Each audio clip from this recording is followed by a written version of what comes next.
நீங்கள் நான் வாழ்ந்து கொண்டிருக்கிற இந்த சமுதாயத்தை இன்றைக்கு செதுக்கியது இந்த போதனைகள்.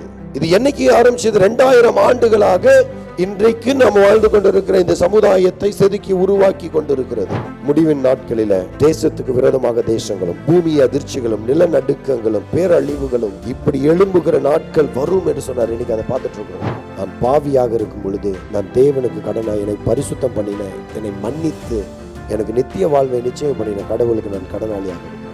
You are special. God is saying, hey, you are special. தேவனுடைய பிள்ளைகளாக, தேவனுடைய நீதியை பிரதிபலிக்கிறவர்களாக, பிரமாணத்தின் நீதியை அல்ல, உலகத்தின் நீதியை அல்ல, தேவனுடைய நீதியை பிரதிபலிக்கிற விசேஷமான பிள்ளைகளாய் கர்த்தர் உங்களை இவனை அழைத்திருக்கிறார்.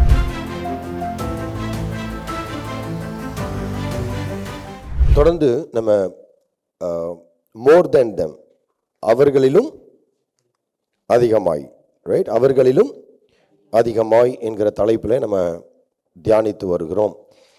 இதுவே ஒரு சப் டைட்டில்னு சொல்லலாம். சப் டைட்டில்னா ஏற்கனவே ஒரு பிரதான தலைப்பு இருக்கிறது. அது நாம் பூமிக்கு உப்பாகவும் உலகத்திற்கு வெளிச்சமாய் இருக்கிறோம். வெளிச்சமாய் இருப்பதற்கு, உப்பாக இருப்பதற்கு பிராக்டிக்கலாக நம்முடைய வாழ்க்கையில் காணப்பட வேண்டிய தன்மைகள் என்ன? இதுதான் இந்த மோர் தென் தம் என்கிற தலைப்பில் பார்த்துட்டு இருக்கிறோம். சரியா? இது ஆண்டவராக இயேசு கிறிஸ்து நமக்கு சில பாடங்களை கற்றுக் கொடுக்கிறார். மிக முக்கியமான பாடங்கள் இவைகளை நம்ம படிக்கும் பொழுது நம்முடைய வாழ்க்கை கிறிஸ்துவுக்கு நேராக ஸ்திரப்படுகிறதை உணர முடிகிறது. அப்போது இந்த பாடம் மோர் தென் தம், அதாவது மலை பிரசங்கம், இந்த காரியங்களை தியானிக்கும் பொழுது இங்கே நம்ம கற்றுக்கொள்கிற ஆழமான பாடம் என்னென்னா, இதை ஒருவேளை இப்படி சொல்லாங்களா, நான் இது வேதத்திலிருந்து இந்த பகுதியை எடுத்துட்டு, இதோட பகுதிகளை அப்படியே காப்பி பண்ணி வேதத்திலிருந்து எடுத்துட்டு, இயேசு என்கிற ஒரு போதகர், இயேசு என்கிற ஒரு போதகர், இயேசு என்கிற ஒரு தத்துவ ஞானி, இயேசு என்கிற சமுதாய புரட்சியாளர், நல்லா என்னை ஃபாலோ பண்ணிக்கணுங்கன்னா புரியும். இயேசு என்கிற ஒரு போதகர், இயேசு என்கிற ஒரு தத்துவ ஞானி, இயேசு என்கிற சமூக புரட்சியாளர் அல்லது சமுதாய மறுமலர்ச்சியாளர், ஒரு சீர்திருத்தவாதி, அவர் சொல்லிக் கொடுத்த பாடங்கள் அப்படின்னு 5ஆம் அதிகாரம், 6ஆம் அதிகாரம், 7ஆம் அதிகாரத்தை எடுத்து தனியாக ஒரு புஸ்தகமாக வெளியிட்டோம்னா, அல்லது வெளியிட வேணாம், அது புஸ்தகமாக எடுத்து இந்த புஸ்தகத்தை சார்ந்து, இந்த படிப்பினைகளை சார்ந்து, இந்த தத்துவங்களை சார்ந்து, இந்த தத்துவங்களை சார்ந்து எத்தனை தத்துவங்கள் உருவாகி இருக்குது உலகத்தில். மனித மேம்பாட்டுக்கான, மனித மேம்பாடுனா புரியுதுங்களா? ஹியூமன் டெவலப்மெண்ட், மனித மேம்பாட்டு வளர்ச்சிக்கான எத்தனை தத்துவங்கள், எத்தனை நிறுவனங்கள், எத்தனை அமைப்புகள், அரசியல் அமைப்புன்னு சொல்லலாம், அல்லது அரசியல் செயல்பாடுகள் சொல்ல, அரசினுடைய செயல்பாடுகள், இவைகள் இதன் அடிப்படையில் எப்படி வடிவமைக்கப்பட்டிருக்கிறது அப்படிங்கிறத நீங்கள் கொஞ்சம் கவனிக்க ஆரம்பிச்சிங்கன்னா, இன்றைக்கு பேசப்பட்டு கொண்டிருக்கிற மகா ஆழ்த்துவம் வாய்ந்த தத்துவங்கள் அனைத்தும் இதிலிருந்து உருவானதாக இருக்கும். ஓகே, நிறைய பெயர்களை என்னால் இங்கே குறிக்க முடியும். பல நாடுகளில், அந்த நாடுகளில் எழுப்புதலை அல்லது கிளர்ச்சியை, சமூக மாற்றத்தை உண்டு பண்ணினவர்களுடைய தத்துவங்கள் கிட்டத்தட்ட இதோட ஒத்துப்போன தத்துவங்களாக இருக்கும். ஒரு சில இடங்களில் அவர்கள் வேற ஒரு ஸ்டாண்ட் எடுத்திருப்பாங்க. இங்கிருந்து ஆரம்பித்து வேற இடத்துல கொண்டு போய் அதை நிறுத்தி இருப்பார்கள். புரியுதுங்களா? அப்போ இது எங்கிருந்து எடுக்கப்பட்டது, இது எப்படி வருது? அப்போ இந்த வார்த்தைகள், இந்த போதனைகள் கடந்த 2000 ஆண்டுகளாக மனித வாழ்வை செதுக்கி கொண்டிருக்கிறது. லக்கி என்கிற ஒரு ஏத்திஸ்ட், அவர் கடவுள் நம்பிக்கை இல்லாத ஒரு மனிதன், ஆனால் தத்துவ ஞானி, is a philosopher, very strong philosopher and author. சரிங்களா? லக்கி, அவர் பேர் லக்கி. அவர் சொன்னார், நம்ம நிறைய காரியங்களை பேச முடியும். நான் அவர் சொன்னதனுடைய சம்மரியை பேராஃப்ரைஸ் பண்ணி உங்களுக்கு சொல்லுகிறேன். ஆனால் இயேசு கிறிஸ்துவினுடைய 3.5 ஆண்டு கால வாழ்க்கை இந்த சமுதாயத்திலே உண்டு பண்ணியிருக்கிற தாக்கத்தை போல வேறு எதுவும், எந்த தத்துவமும் இதுவரை உலகத்தை பண்படுத்தவோ மென்மையாக்கவோ, இந்த உலகத்தை, இந்த பூமியை, இந்த மக்களை, சமுதாயத்தை முன்னேற்றத்தின் பாதையில கொண்டு போவதற்கு இயேசு கிறிஸ்துவின் போதனையும் வாழ்க்கையை போல வேறு இல்லை என்பதை யார் சொல்றாரு? தேவன், கடவுள் இல்லை, கடவுள் மறுப்பு கொள்கை உடைய ஒரு மனிதன் இயேசு கிறிஸ்துவினுடைய வாழ்க்கையும் போதனையும் இந்த உலகத்திலே மனுக்குலத்தை அவ்வளவு மென்மையாக்கி இருக்கிறது. இட் மேட் இட் ஜென்டில் அப்படிங்கிறார். அது இல்லைனா இன்னைக்கு உலகம் வேறு விதமான புரட்சி நிறைந்த, அது போர் நிறைந்த உலகமாக காண. இன்னைக்கு போர் கம்மியா இருக்கிறது காரணம் அது. விளங்குதுங்களா? அப்போ இந்த போதனைகள் ஏதோ ஒரு எங்கேயோ போச்சு சார், காத்துல வந்துச்சு சார், ஞாயிற்றுக்கிழமை வந்தோம் சார், காதுல கேட்டோம் சார், விட்டுட்டு போயிட்டோம் சார், எங்களுக்கு மறந்து போச்சு சார். இல்ல, ஒருவேளை நீங்களும் நானும் மறந்து இருக்கலாம், ஆனால் நீங்களும் நானும் வாழ்ந்து கொண்டிருக்கிற இந்த சமுதாயத்தை இன்றைக்கு செதுக்கியது இந்த போதனைகள். இது என்னைக்கு ஆரம்பிச்சது? 2000 ஆண்டுகளாக இன்றைக்கு நாம் வாழ்ந்து கொண்டிருக்கிற இந்த சமுதாயத்தை செதுக்கி உருவாக்கி கொண்டிருக்கிறது. பிசாசானவன் இதற்கு நேர் எதிரான ஒரு போராட்டத்தை கொண்டு வந்து வைத்து குழப்பத்தையும் பிரச்சனைகளையும் தூண்டிக்கொண்டே இருக்கிறான். அதுவும் இன்றைக்கு நிறைவேறி கொண்டிருக்கு. என்ன சார் இப்போதான் சொன்னீங்க, மென்மைப்படுத்துச்சின்னு சொல்றீங்க, உலகத்தை சரி பண்ணுச்சுன்னு சொல்றீங்க, இவர் தான் எல்லாத்தையும் பண்ணிட்டாருன்னு சொல்றீங்களா, அப்புறம் ஏன் சார் திரும்ப சண்டையும் பிரச்சனையும் போராட்டமும் வந்தது? ஆண்டவராக இயேசு சொன்னார், கடைசி காலத்தில் அது எல்லாமே வரும் அப்படின்னார். முடிவின் நாட்களில் தேசத்துக்கு விரோதமாக தேசங்களும், பூமி அதிர்ச்சிகளும், நிலநடுக்கங்களும், பேரழிவுகளும், மனிதனுக்கு விரோதமாக மனிதன், இன்னும் குறிப்பா சொன்னார், பெற்றோருக்கு விரோதமாக பிள்ளைகள், பிள்ளைகளுக்கு விரோதமாக பெற்றோர்கள், சகோதரர்களுக்கு விரோதமாக சகோதரிகள், சகோதரிகளுக்கு விரோதமாக சகோதரர்கள், இப்படி எழும்புகிற நாட்கள் வரும் என்று சொன்னார். இன்னைக்கு அதை பார்த்துட்டு இருக்கிறோம். எங்கேயுமே ஒற்றுமை இல்லாத ஒரு நிலை. அதுவும் 2000 ஆண்டுகளாக அவருடைய போதனைகளை கருத்துல கொண்டவர்கள் மாற்றி அமைத்த இந்த உலகத்தை, பூமியை, மனித சமுதாயத்தை, இந்த வார்த்தையை வேண்டான்னு தூக்கி போட்டுட்டு இதற்கு எதிராக செயல்பட ஆரம்பித்தவர்கள் நல்ல வேலையாக அப்படின்னு சொல்றேன் நான். உங்களுக்கு அது கஷ்டத்தை உண்டு பண்ணுச்சுன்னா மன்னித்து கொள்ளுங்க. இது வேண்டாம், என்ன இயேசு தேவையில்லை, இயேசு தூக்கி போடு. போன வாரம் ஒருத்தங்க கேட்டாங்க, நீங்க ஜாலியாகவே இருக்க மாட்டீங்களான்னு, எப்போ பார்த்தாலும் சோகமா இருக்கிறீங்கன்னு. நான் எங்க சோகமா இருந்தேன்? நான் ஜாலியா இருக்கிறேன். I am enjoying life. I have so much to cherish. Right? நான் இன்னைக்கு காலையில் சொன்ன சாட்சி மாதிரி குப்பையில் இருந்தேன். யாருக்குமே நான் உபயோகம் இல்லாதவனா கடந்தேன். எங்கேயோ கொண்டு போய் உயர்த்தி வச்சிருக்கிறார். இதை என்ஜாய் பண்ணாம 2 பிளேட் பிரியாணியை என்ஜாய் பண்ணி என்ன நடக்க போகுது? இல்லை ஜாலியாக ஊர் சுற்றுறதை என்ஜாய் பண்ணி என்ன நடக்க போகுது எனக்கு? இல்லை நல்ல ஆடம்பரமான உடை உடுத்துறதுனால என்ன நடக்க போகுது எனக்கு? இல்லை சொத்துக்களை குவிச்சு வைக்கிறதுனால என்ன நடக்க போகுது எனக்கு? குப்பையில இருந்து என்ன கொண்டு வந்து இங்க வச்சிருக்காரு, கோபுரத்தில் வச்சிருக்கிறாரு என்ன. It gives me excitement. I'm loving my life. எனக்கு பத்தலை, நேரம் பத்தலை, இன்னும் நிறைய செய்யணும், டைம் பத்தலை. இதுல தண்டத்துக்கு போயிட்டு கின்னு பண்றதுக்கெல்லாம் டைம் இல்லை எனக்கு. என்ஜாய் பண்ண போறேன் நான் தனியா போயிட்டு. டைம் இருக்கிறதுக்கே நேரம் இல்லாம ஓடிக்கிட்டு இருக்கேன். நான் என்ஜாய் பண்ணி செய்யறதுக்கு நேரம் இல்லாம ஓடிக்கொண்டு இருக்கிறேன். இதுல தேவையில்லாத என்ஜாய்மெண்ட்டுக்கு எனக்கு பிரயோஜனம் இல்லாத என்ஜாய்மெண்ட், அப்படி சொல்லலாமா? பிரயோஜனம் இல்லாத கழிப்பு ஆட்டங்களுக்கு என்கிட்ட இடம் இல்லைப்பா, அவ்வளவுதான். நான் சந்தோஷமா தான் இருக்கேன், நான் ஜாலியா தான் இருக்கேன். இந்த சந்தோஷத்தை, இந்த மகிழ்ச்சியை, இந்த நிறைவை எனக்கு கர்த்தருடைய வார்த்தை கொண்டு வந்தது. இந்த கர்த்தருடைய வார்த்தையை தூக்கி போடுவாங்க, தூக்கி போட்டா என்ன நடக்கும் என்பதை இயேசுவானவர் சொன்னார். அது நடந்து கொண்டிருக்கிறது. நல்ல கவனிங்க. இயேசுவின் வார்த்தையை எடுத்துக்கொண்டு உருவாக்கின சமுதாயம் இயேசுவின் வார்த்தைக்கு விரோதமாக எழும்பின பொழுது இன்றைக்கு இந்த உலகம் கொண்டு வந்து சேர்த்து கொண்டிருக்கிற பிரச்சனைகள், இந்த உலகத்தில் குவிந்து கொண்டிருக்கிற பிரச்சனைகள், இதே அவர் முன்னாடியே சொல்லிட்டாரு. இவங்க இயேசுவை வேண்டான்னு சொல்லி ஒதுக்கியோ அவர் சொன்னதை தான் நிறைவேற்றி கொண்டிருக்கிறார்கள். அவருக்கு அவரை சார்ந்து இருந்தாலும் சரி, அவருக்கு எதிராக போனாலும் சரி, நீ அவரை தான் உறுதி செய்வாய். இப்போ இன்றைக்கு நமக்கு முன்பதாக 2 வாய்ப்புகளை ஆண்டவர் வைக்கிறார், 2 காரியத்தை வைக்கிறார்.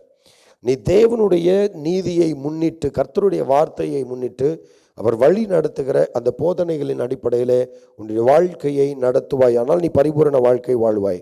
கஷ்டமாக தான் தெரியும், ஆரம்பத்தில் கஷ்டமாக தெரியும், ஆனால் அதை நீங்கள் பழகிட்டீங்கன்னா அந்த வாழ்க்கை உங்களை உயர்ந்த இடத்துல கொண்டு போய் வைத்திடும். இல்லை, இந்த இயேசுவை மறுதலித்து ஆல்ரெடி இந்த உலகம் உண்டு பண்ணி கொண்டிருக்கிற குழப்பத்துக்கு நீங்களும் என்ன செய்யலாம்? கான்ட்ரிபியூட் பண்ணி குழப்பத்தை உண்டு பண்ணலாம். இப்போ இப்படிப்பட்ட குழப்பங்கள் முதல்ல எங்கே ஆரம்பிக்கும்? நம்ம நிறைய காரியங்களை நம்ம தொடர்ந்து பார்த்து வந்தோம். நான் இன்ட்ரடக்ஷன்லேயே நிறைய நேரத்தை செலவிட்டுட்டேன். இன்னைக்கு இயேசுவானவர் சொன்னார், பிரமாணம் உனக்கு சொல்லுகிறது கொலை செய்யாதிருப்பாயாக. நான் உனக்கு சொல்றேன், கொலை செய்ய தூண்டுகிற கோபம் இருக்குல்ல, வெறுப்பு, ஒருத்தர் மேல ஏற்படுகிற வெறி, அது கொலை பாதகத்துக்கு சமமானது. நீ பரலோக ராஜ்யத்தில் பிரவேசிக்க மாட்டேன்னு சொன்னார்.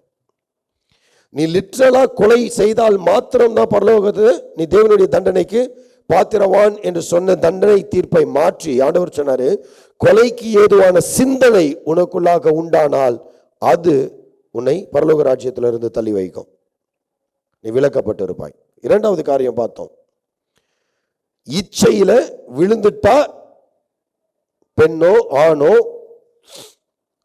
பாவம் செய்தால் அதுதான், செஞ்சு மாட்டிக்கிட்டாதான் அது தவறுன்னு பிரமாணம் சொல்லுது. இயேசுவான சொன்னாரு, நீ பார்த்தாலோ யோசிச்சாலோ நீ தவறை இல்ல ஆபாசத்தையோ அசிங்கத்தையோ பேராசையோ பொருளாசையோ உன் இருதயத்திலே நீ வளர்ப்பாயானால், உன் இருதயத்திலே கொண்டிருப்பாயானால் நீ பாவம் செய்கிறாய், நீ பரலோக ராஜ்யத்தில் பிரவேசிக்க மாட்ட. சரிங்களா?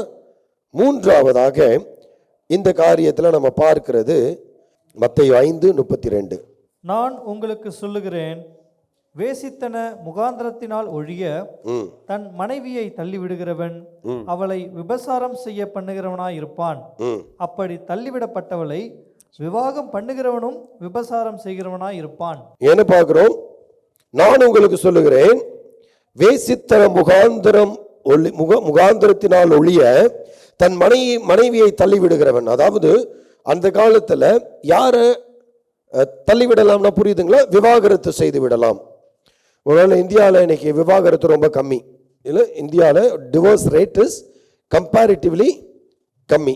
மற்ற நாடுகளை நீங்கள் கம்பேர் பண்ணிங்கன்னா இந்தியாவில் விவாகரத்து கம்மி. எஸ், இது எல்லாரும் சந்தோஷமா வாழ்ந்துட்டு இருக்கிறாங்கன்ற உறுதியை கொடுத்துருதா? எல்லா திருமணமும் எல்லா கணவன் மனைவியும் சந்தோஷமா ஒற்றுமையா மனநிறைவோட பயங்கர லவ்வியா வாழ்ந்துருக்கிறாங்கன்னு சொல்லிட முடியுமா?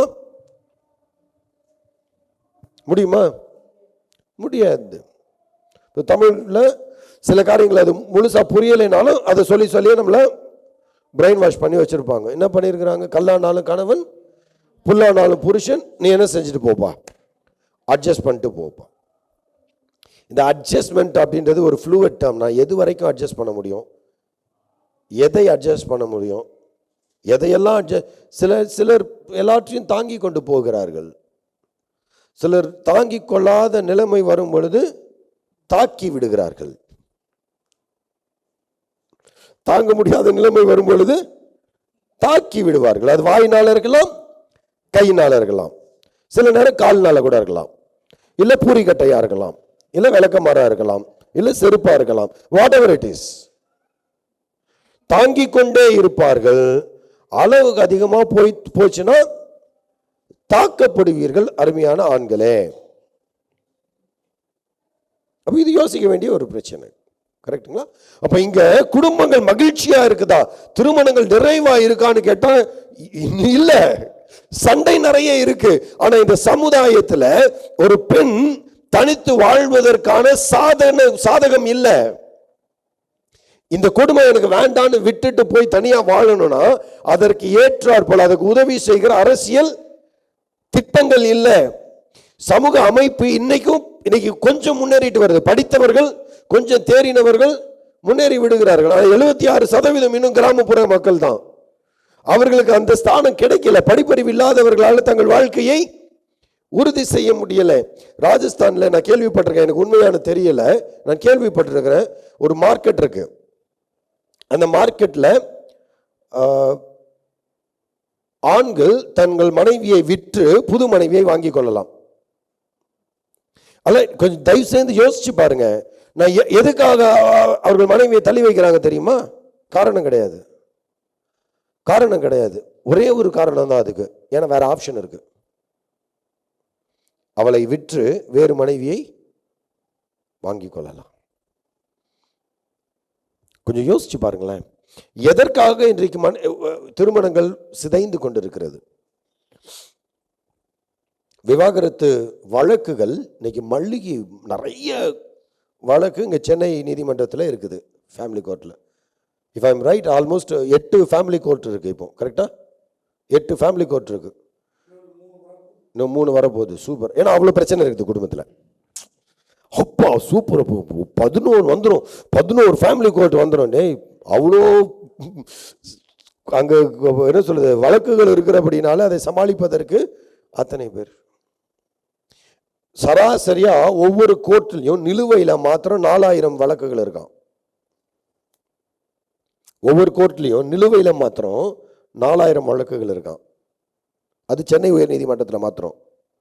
நீங்கள் இன்னும் டிஸ்ட்ரிக்ட் மேஜிஸ்ட்ரேட் கோர்ட்ஸ்லாம் போய் பார்க்கணும், ப்ளஸ் மதுரை உயர் நீதிமன்றத்தை பார்க்கணும். தமிழகத்தில் மாத்திரம் பேசணும்னா நம்ம ஸ்டாட்டிஸ்டிக்ஸ் சொல்ல ஆரம்பிச்சோன்னா அது ரொம்ப ஆழமாக போயிட்டே இருக்கும். குடும்பங்கள் சிதைந்து போய் கொண்டு இருக்கிறதுங்க. இன்னைக்கு குடும்ப உறவுகள் சிதைந்து போய் கொண்டு இருக்கிறது. அந்த காலகட்டத்தில் இன்னைக்கு இவ்வளவு மோசமான ஒரு சூழ்நிலையில வாழ்ந்து கொண்டிருக்கிறோம். அன்றைக்கு பிரமாணத்தின் அடிப்படையில், மோசையின் பிரமாணத்தின் அடிப்படையில் இவர்கள் விவாகரத்து கொடுக்கலாம் என்பதை ஒரு சட்டமாக இவர்கள் வைத்திருந்தார்கள். அது அவரோட இயேசுவோடு கூட தர்க்கம் பண்ணும்போது அவர் சொன்னார், இல்ல, உன்னுடைய இருதய கடினத்தினாலே விவாகரத்தை தேவன் மோசை அனுமதித்தான், நான் அனுமதிக்கலன்றாரு. கடவுள் அனுமதிக்கல விவாகரத்தை. திருமண உறவு உடன்படிக்கையின் உறவு, அது உடைக்கப்பட முடியாதது. உடன்படிக்கை எப்ப தெரியுமா? கவர்னன்ட் எப்ப தெரியுமா முடியும்? எப்ப 2 பேரும் இறந்து போகிறாங்களோ அவங்க மரணத்துல தான் உடன்படிக்கை முறிக்கப்படும். அந்த மரணம் வரைக்கும் இந்த உடன்படிக்கை தொடரும். இதனாலதான் சபையில, சர்ச்சில் கல்யாணம் நடத்தும் போது மரணம் நம்மை பிரிக்கும் வரை என்று சொல்லுகிறோம். ஆனா இங்க எதோ நம்மளை பிரிக்குது, ஈகோ பிரிக்குது, சண்டை பிரிக்குது, இல்ல உங்க அம்மா எங்க அம்மா பிரிக்குது, உன் பணம் என் பணம் பிரிக்குது, உன் ஃப்ரெண்டு என் ஃப்ரெண்டு பிரிக்குது, எதோ பிரிக்குது. ஆனா என்ன பண்ணுவோம்? சர்ச்சில் வந்து கல்யாணம் பண்ணும்போது வாழ்விலும் தாழ்விலும் சுகத்திலும் துக்கத்திலும் மரணம் நம்மை பிரிக்கும் வர சொல்றதும் ஏன் சொல்றேன்னு தெரியாது, என்ன சொல்றேன்னு தெரியாது. இல்ல 2 குடும்பம் இதுல நான் சொல்றதை திருப்பி சொல்லுங்க அப்படின்னு ஒருத்தர் நடத்துவாரு. அவரும் சண்டை போட்டு இருப்பார் பொண்டாட்டி கூட. இப்போ உங்களுக்கு கல்யாணம் பண்ணி வச்சேன்னா, நேற்று ஒருத்தன் என் உயிரை வாங்கினதான் அப்போ எல்லார்ட்டையும் இவர் தான் எனக்கு கல்யாணம் பண்ணி வச்சாரு, இவர் தான் எனக்கு கல்யாணம் பண்ணி வச்சாருன்னு. ஒரு பக்கம் சந்தோஷமா இருந்தது, அவனுக்கு நான் தான் கல்யாணம் பண்ணி வச்சேன், நான் தான் சாலம்னைஸ் பண்ணேன் கல்யாணத்தை, சந்தோஷமா இருந்தது. இப்போ என்ன, இவன் எல்லாத்தையும் சொல்லிட்டான். இவன் ஏதாவது சண்டை போட்டானா என் பேர் தான் ரிப்பேர் ஆகிடும். இவன் ஒய்ஃப் கூட ஏதாவது பிரச்சனை பண்ணானா என் பேர் கஷ்டமாயிரும். இங்க கல்யாணம் இவர் தான் பண்ணி வச்சாரு. இவங்க நிறைய நேரங்களில் சொல்றவங்களே அதை புரிஞ்சு சொல்றது இல்லை, இதை திருப்பி சொல்றாங்களே. சுகத்திலும் துக்கத்திலும் பல பல காமிச்சிக்கிட்டு ஒன்றும் மண்டையில் ஏற மாட்டேங்குது. கல்யாணம் பண்ணிக்க வேண்டியது, கல்யாணம் பண்ணி என்ன பண்ண வேண்டியது? எதெல்லாம் பிரிக்குது இன்னைக்கு கொஞ்சம் யோசிச்சு பாருங்க. எதெல்லாம் உறவுகளை உடைத்து கொண்டு இருக்கிறது திருமணத்தில்? எதெல்லாம் உறவுகளை உடைக்கிறது? இல்லை, ஒரு அம்மா டிவோர்ஸ் கேஸ் போட்டிருக்கிறாங்க. ஏன்டா அப்படின்னா புருஷன் போட்டுக்கிட்டோம் ஆம்லேட் பிடிக்கலையாம். உண்மையாங்க, அவர் 12வது புருஷன்.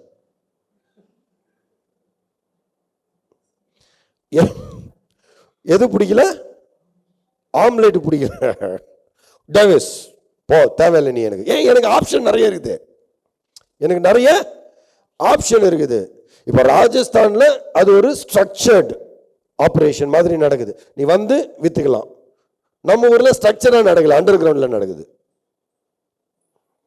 இல்ல, இப்ப நிறைய பிரச்சனைகள். அப்ப இந்த குடும்பங்களை இன்னைக்கு பிசாசானவன் சிதைத்து கொண்டே வருகிறான். இந்த குடும்பத்தை குறித்து நான் நிறைய பேசணும். அப்போ இயேசுவானவர் சொல்கிறார், ஐயா உன் திருமணம் உறவு, உடன்படிக்கையின் உறவு தேவன் ஏற்படுத்தினது. இந்த உறவை யார் ஏற்படுத்தினா? படைத்த கடவுள். ஆதாமை படைத்த கடவுள் ஆதாமுக்கு ஏற்ற துணையை கொடுத்து, மனிதன் தனிமையாய் இருப்பது நல்லதல்ல, ஏற்ற துணையை நான் உண்டு பண்ணுவேன், இவர்கள் ஒரே மாம்சமாய் ஒரே சரீரமாய் ஒன்றாக இசைந்து இருப்பார்கள், இவர்களாலே தேவனை ஆராதிக்கிற கூட்டத்தை நான் உருவாக்குவேன், ஜனத்தை உருவாக்குவேன், இவர்கள் நான் படைத்த அனைத்தையும் ஆளுகை செய்வார்கள், எனக்கு பிரியமானபடி நடப்பார்கள் என்று சொல்லி தேவன் ஏற்படுத்தின ஒரு உடன்படிக்கையின் உறவு.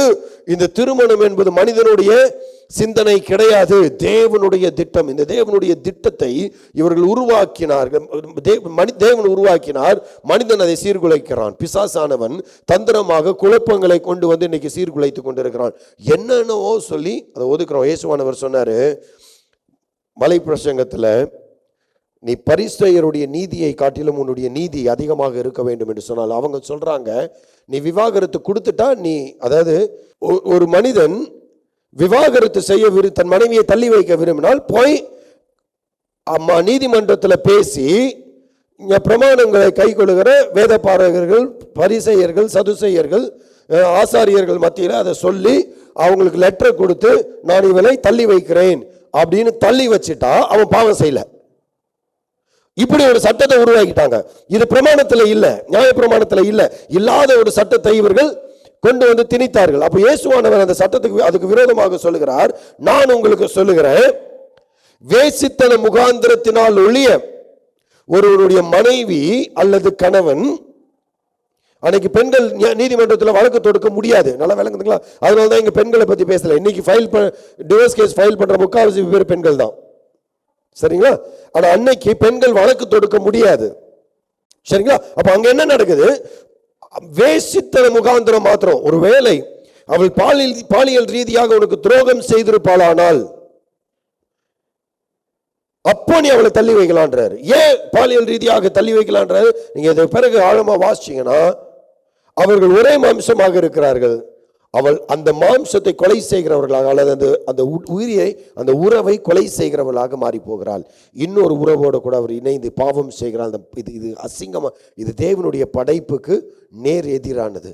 ஆகையினால நீ தள்ளி வைக்க கூடாது என்று சொல்லி தேவன் பயங்கரமா, இது மகா பெரிய பாவம் இல்லை?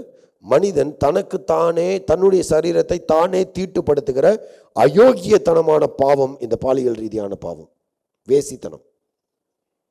இதை தள்ளி வை. இந்த ஒரே ஒரு காரியத்தினால மாத்திரம் தான் என்ன செய்யணும்? தள்ளி வைக்கணும்.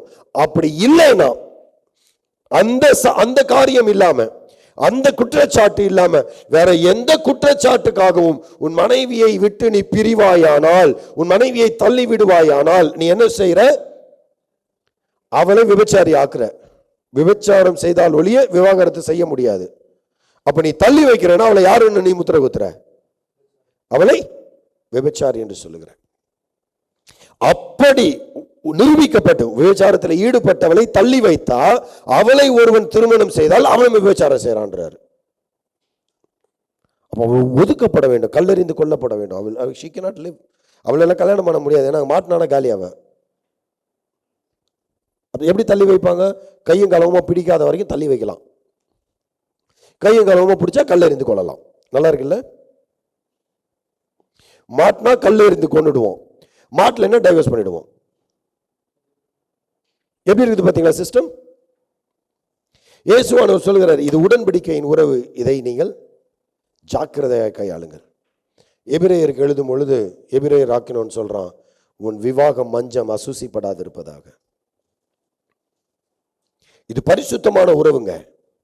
இந்த பரிசுத்த உறவை பரிசுத்தமாய் காத்துக்கொள்ள வேண்டியது அவசியம். இயேசுவானவர் சொன்னார், தேவன் இணைத்ததை மனிதன் பிரிக்காது இருக்க கடவன். இந்த உறவு நிறைய பேர் கல்யாணம் பண்ண ஆசைப்படுறீங்க. ஒருத்தர் பாப்புலர் ஆகிட்டார், பட் இந்த சிந்தனை அதிகமாக வெளியே இருந்தது. ரொம்ப நாளாகவே பேசிட்டு இருக்கிறாங்க. அதை எப்படியோ ஸ்ப்ரெட் ஆகி ஒருத்தர் பேசினார், அது ரொம்ப பாப்புலர் ஆயிடுச்சு. இன்னைக்கு கல்யாணத்துக்கு உதாரணம் சொல்கிறான். என்ன தெரியுமா உதாரணம்? கேள்விப்பட்டிருக்கீங்களா தெரில.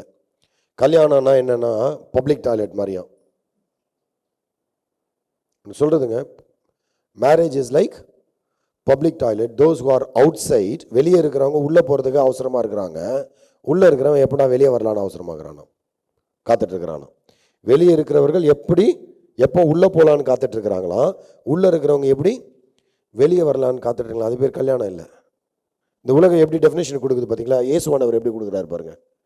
இது பரிசுத்த உறவு, இது உடன்படிக்கையின் உறவு, இதை தேவன் இணைத்ததை மனிதன் பிரிக்க. விளங்குதுங்களா? வித்தியாசம் புரியுதுங்களா? தேவன் எந்த அளவுக்கு அந்த திருமண உறவை பரிசுத்தமாய் பார்க்கிறார், இந்த உலகம் அந்த திருமண உறவை எவ்வளவு கொச்சையாக பார்க்கிறது. Just keep this in mind. இப்போ அந்த உறவு உறுதிப்படுவதற்கு கடவுள், மனிதன், கடவுள், பெண், இவர்கள் இணைவரும் கடவுளுக்குள்ளாக இணைவது தான் covenant relationship. Actually இது கீழே இருக்குது. This has to go into the middle. இது முப்பரிமாண உறவு. கணவனையும் மனைவியையும் இணைப்பது தேவன். அவர்கள் தேவனாலே இசைந்திருக்கிறார்கள். இது கர்த்தரால் வந்தது. கல்யாண பத்திரிகையில் பயங்கரமாக போடுவாங்க, இந்த காரியம் கர்த்தரால் வந்தது. இது எங்களுக்கு ஆச்சரியமாக இருக்கிறது. சண்டை போடும்போது we confuse all these things.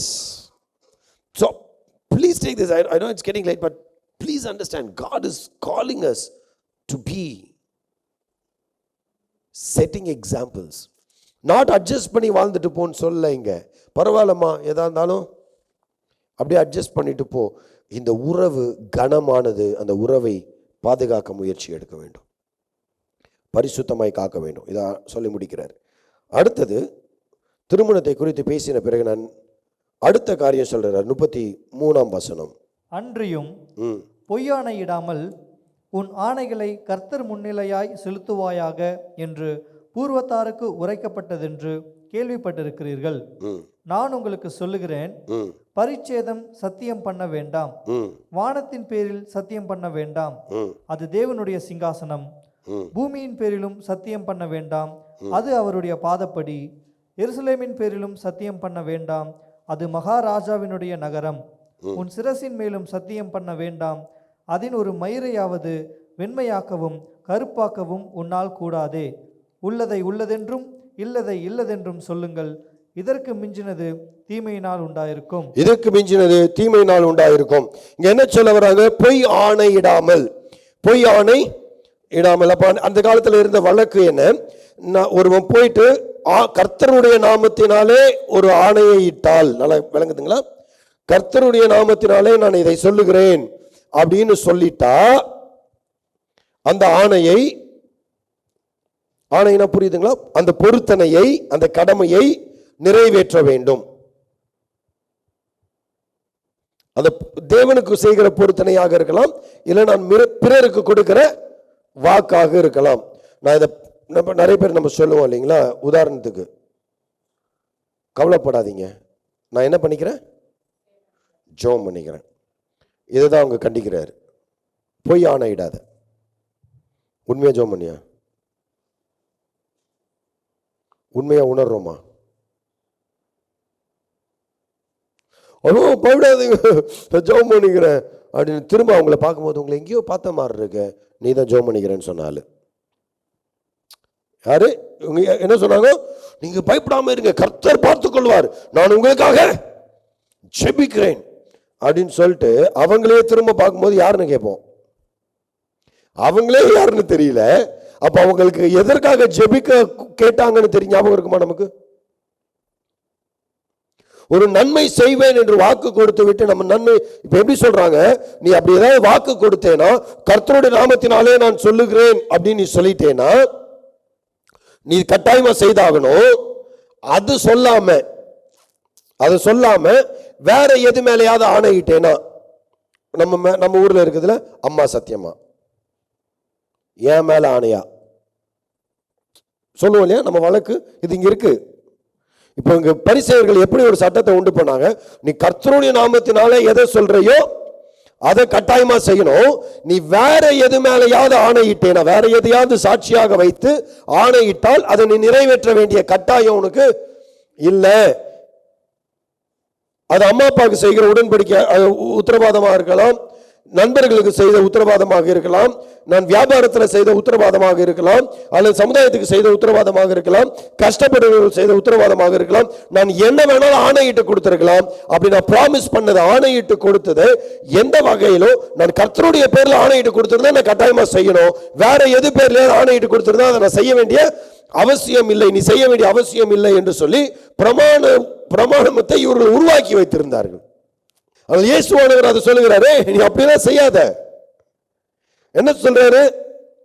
பூமியின் பேரிலும் சத்தியம் பண்ண வேண்டும். பூமியின் பேர்ல என்ன பண்ணாத, முதல்ல வானத்தின் பேர்ல. நீ வானத்தின் பேர்ல என்ன செய்யாத, சத்தியம் பண்ணாத. அது தேவனுடைய சிங்காசனம், வானம் எனக்கு சிங்காசனம். நீ வானத்தின், இவங்களுக்கு என்ன அறிவு இல்லைன்னா, நீ கர்த்தருடைய நாமத்தினாலே சொன்னா கர்த்தர் உன்னை கணக்குல வைப்பாரு. இப்ப மற்றதெல்லாம் யாருடையது? வானம் பூமியெல்லாம் யார் படைத்தது? அதை மறந்து போனவர்களாக இப்படி ஒரு சட்டத்தை இவர்கள் பணக்காரர்களுக்காக உருவாக்கி வைத்திருந்தார்கள். இதை பரிதானம் வாங்கி இந்த சட்டத்தை உருவாக்கி, அவர்களுக்கு சாதகமான சட்டத்தை உருவாக்கி அவர்கள் வழக்குகளை தள்ளுபடி செய்கிற ஒரு நிலையில் அவர்கள் இருந்தார்கள். அவர்களை குற்றவாளிகள் நீங்க பரிசுத்தவான்கள் என்று தீர்க்கக்கூடிய மனநிலையில் அவர்கள் இருந்தார்கள். எவ்வளவு கேவலமான ஒரு மனநிலையை உருவாக்கி இருக்கு சமுதாயத்தை உருவாக்கினார்கள் பாருங்க. இவர்களுக்கு எதிர்த்து இயேசுவானவர் சொல்லுகிறார், வானத்தின் மேல சத்தியம் பண்ணாத, அது தேவனுடைய சிங்காசனம். பூமியின் பேர்ல சத்தியம் பண்ணாத, அது தேவனுடைய பாதபடி. எருசலேமின் மேல சத்தியம் பண்ணாத, அது தேவனுடைய மகாராஜாவினுடைய நகரம். உன் தலை மேல சத்தியம் பண்ணாத, உன் முடியல ஒன்ன கூட உன்னால வெள்ளையாக்கவோ கருப்பாக்கவோ பெயிண்ட் அடிக்கிறத பத்தி சொல்லுங்க அவரு. இப்ப இது எவ்வளவு பெரிய காரியம் சொல்றாரு. இதெல்லாம் செய்யாத. நீ ஒருத்தருக்கு உதவி செய்கிறேன்னு சொல்றியா, உள்ளத்துல இருந்து சொல்லு, அதை செய். நீ ஆணையிடுவாயானால் உண்மையாய் ஆணையிடு. நீ ஜெபிப்பேன்னு சொல்றியா, இருதயத்துல இருந்து சொல்லு, உண்மையாய் சொல்லு, அதை நிறைவேற்று. நீ என்ன செய்யாத, சொன்னதான் அப்போ வேற நிலைமை, இப்ப வேற நிலைமை. இந்த கதையெல்லாம் பேசாத, இந்த கதையெல்லாம் பேசாத. சொன்னதான் ஆனா மறந்துட்டேன். நோ, உள்ளதை உள்ளதென்றும் முடிஞ்சா முடியும்னு சொல்லணும், இல்லைன்னா இல்லைன்னு சொல்லு. சும்மா தட்டி கலைப்பதற்காக நான் பார்த்துக்கிறேங்க, நான் கட்டாயமாக சொல்கிறேன், எனக்கு டைம் கிடைச்சதுன்னா நிச்சயமாக நான் பண்ணிடுறேன், நான் உங்களுக்கு நிச்சயமாக கால் பண்ணுறேன், நான் இவங்களோட உங்களை கனெக்ட் பண்ணுறேன், நம்ம இதை பண்ணிடலாம். பொய் ஆணையிடாதீர்கள். இல்லை, இதை நம்ம இன்னும் ரொம்ப எக்ஸ்டென்சிவாக என்னால் பேச முடியும். நம்ம ஆண்டவருக்கே ஆணையிட்டு கொடுப்போம். ஆண்டவரே, நாளையிலிருந்து நான் பைபிள் வாசிப்பேன். என்னது இது? அன்னைக்கு பரிசேயர்கள் கொண்டு வந்து வைத்திருந்த சமூக விரோத சட்டங்களுக்கு எதிராக இயேசுவானவர் பேசி கொண்டிருக்கிறார். இன்னைக்கு நம்ம ஆளுங்க, ஆண்டவரே இயேசுப்பா, நான் நாளையிலிருந்து டெய்லி ஜெபிக்க, டெய்லி வேதம் வாசிக்க, டெய்லி உண்மையாக இருக்க உதவி செய்யுங்க இயேசுப்பா அப்படின்னு கேட்டு டெய்லி நாளையிலிருந்து எழுதி வச்சிருக்கோம். இன்று போய் நாளை வா கதையா இருக்குது நமக்கு.